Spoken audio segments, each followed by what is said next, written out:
হ্যাঁ, এই মেয়েটা হ্যাঁ, মেয়েটা কই? মেয়েটা কই গেল? হ্যাঁ পাপার মেয়েটা কই? এই যে পাপার মেয়েটা তো এখানে চলে এসেছে।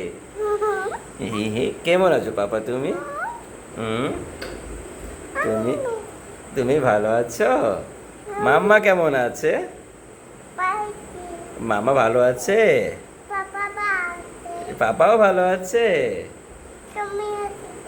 হাসি দিব? হি হি হি, তুমি হাসি দাও, ভালো করে সুন্দর হাসি দাও একটু।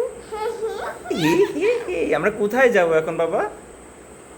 আমরা কোথায় যাব? বুম যাব। আজকে রবিবার, আমরা বেড়াতে যাব। এই এই তো পড়ে যেও না।